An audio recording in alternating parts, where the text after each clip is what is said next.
Petit à petit, l'économie américaine coule. Et faute d'un pouvoir exécutif capable d'imposer une vraie politique budgétaire, c'est la Fed qui a dû prendre les devants.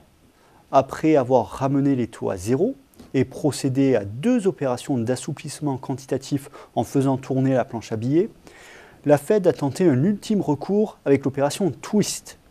L'objectif, c'est de réinvestir 400 milliards de dollars en obligations à long terme pour en faire baisser les taux afin de sauver un secteur immobilier sinistré.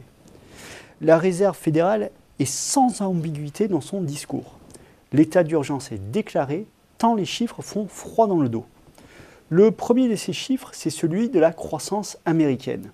Depuis le début de l'année, le PIB des États-Unis ne s'est accru que de 0,1%, puis 0,3% seulement. Une misère. Au total, nous n'attendons plus qu'une hausse de 1,5% cette année, très loin des 3% enregistrés l'année dernière. Et l'année prochaine ne s'annonce guère meilleure. Au mieux, nous nous attendons à une progression de 1,6% sur l'ensemble de 2012, à moins d'une nouvelle avarie. Il ne faut pas aller bien loin pour trouver les raisons de cette subite baisse de régime. Les ménages américains vont mal. Cela s'est très rapidement traduit dans leur comportement, puisque la consommation a stagné au deuxième trimestre 2011, mettant fin à une hausse qui durait depuis la mi-2009 et la fin de la récession. Au-delà des atermoiements politiques et des turpitudes financières, ce qui inquiète les ménages, c'est la perspective d'un chômage durablement haut et d'un marché immobilier qui plombe leurs finances.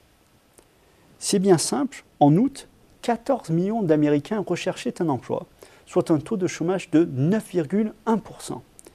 Et dans le nombre, 42,9% étaient considérés comme chômeurs de longue durée.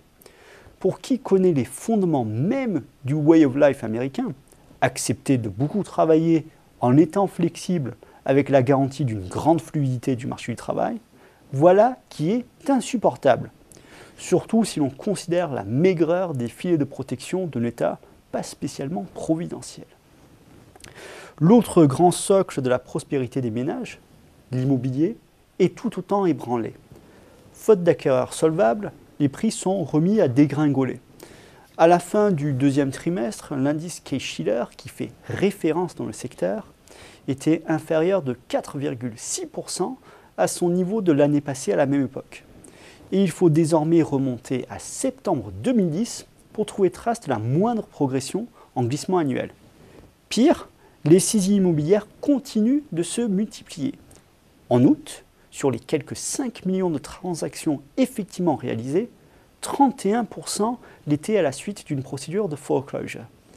Les banques qui se retrouvent avec des maisons sur les bras font de leur possible pour s'en séparer, quitte à brader les prix et enfoncer un peu plus le marché. Du côté des entreprises, le tableau n'est guère meilleur. Certes, leurs comptes restent plutôt sains, mais les chefs d'entreprise restent une prudence extrême. Prudent en matière d'embauche d'abord, le secteur manufacturier ayant imité le secteur public en août en détruisant des emplois. Prudent également en matière d'investissement.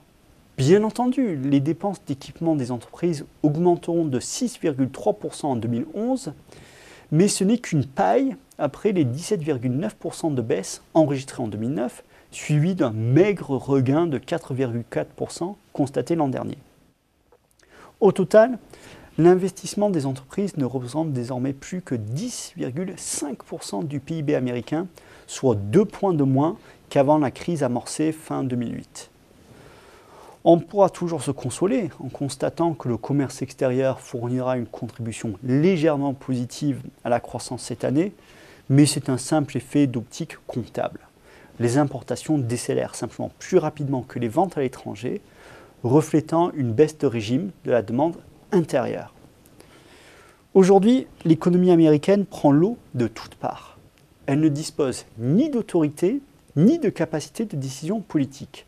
Elle ne bénéficie plus de la confiance des marchés financiers. Elle n'a plus le soutien de la consommation des ménages et elle ne peut pas compter non plus sur la dynamique d'investissement de ces entreprises. Au fond, il ne lui reste plus qu'une seule arme pour colmater les brèches, le dollar.